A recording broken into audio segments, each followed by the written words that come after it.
Can the mind do anything? Can we achieve anything that we would think of? See, these two questions usually are asked in spiritual circles, and I would say these questions aren't of much importance. People will still remain curious, but still, in the end, is it that the mind can achieve anything? See, the point is, this question is a bit, awkward because the mind can't achieve things. It is just a tool. How you make use of it is, well, what will determine the quality of one's success. See, the point is, you have to achieve things, not the mind. If one wants to become spiritual, the purpose of spirituality is to transcend the mind, because the mind means wanting, it means craves, it means nothing else than, well, cycles, right? When you live in the mind, it's always that you want something, and you want something. It's a never-ending cycle. You can have all the riches in the world, all the galaxies in this whole universe. You'll want even more. You'll want other universes, right?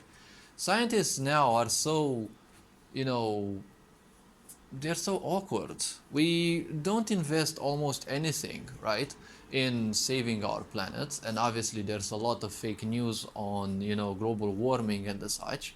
Not saying that these aren't necessarily true, but as usual, things are overly exaggerated so that people can freak out and blame one another and, live constantly in separation. We can obviously see that this is an agenda of the news. I don't think this needs any, proof. But see, the point is that I want to say that in order to keep a society of people in a state of ignorance, you need to teach them since youth that they are useless. Because when you create limitations your whole life, the point is all those limitations create pain. And people, when they are in pain, they need distractions. What is the best thing? What is that which this sick society excels the most at? Distracting you, right? Keeping you distracted with all sorts of things. Why? Because distractions sell. Just like if anyone would suffer from a headache, who would get the most money? The ones who have the painkillers. But painkiller is a distraction, right? It says painkiller, not problem solver. It kills the pain by numbing down your system, so it gives you a sensation that the pain is no more, right? Then if you have suicidal tendencies, right, self-destructive tendencies, well, you'll keep doing those once the pain is no longer, but you don't know for sure if the pain is no longer.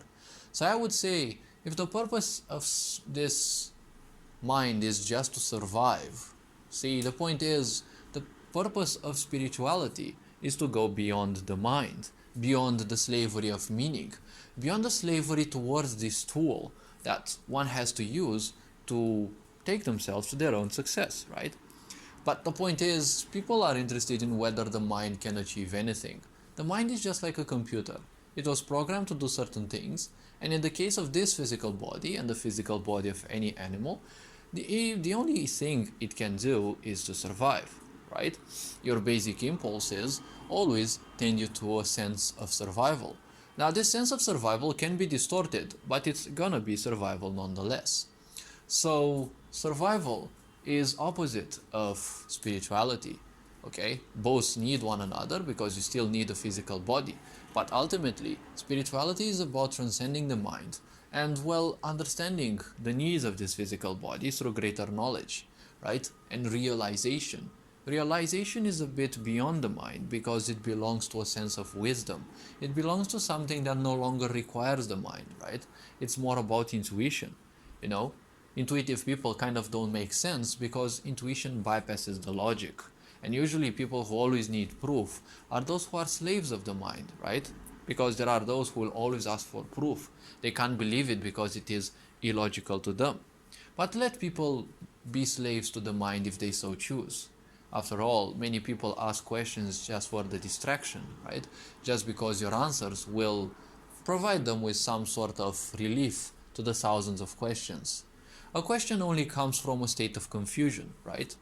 The mind is always confused. Whatever way you take the mind, it will always be confused.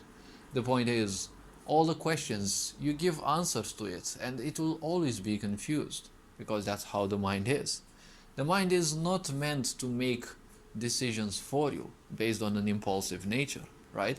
Because if you live on impulsive natures, you will either kill or kill yourself, right? That's how misery works. If you don't believe me, just take a look at society throughout its entirety of its history. What do you see? Misery. What happens in misery? Well, people complain that the other ones are better, and well, when you complain enough and when there's enough pain, most likely you will kill, or you'll probably kill yourself. Everyone who is in pain, everyone who is, in misery, the first impulse is to simply, take their lives. So, can the mind achieve anything? Well, the question would be, can you actually achieve anything through the mind? Well, probably not everything, and you should never forget that achieving something always takes time. Most people believe that if you can achieve something, well, they forget that they still have a lifetime. So they try a bit of it, they see how much it is, and then they end up, disappointed. So before you start doing big things, learn how to have healthy expectations out of you, I would say. Because without healthy expectations, well, you'll make probably some which are way beyond what you can do. Learning things takes time. So it is always good that among the first things that you can learn is how to have good expectations, right? How to do things, well, even in small steps, because every step, well, brings you further from ignorance and closer to success. You can't be an ignorant and successful person at the same time. Ignorant people don't care about themselves. They are just slaves of the mind. They just seek answers to please some of their fantasies and the things that they believe in or they pseudo look for. Because if they would have any interest in achieving something, they would do it. If not, they would just sit idle and ask questions. That's what usually idling people do. They just sit idle and, well, they ask questions. All this being said, hopefully this video was introspective enough. You are appreciated. Take care. And, well, all these being said, Ferenc Board signing out.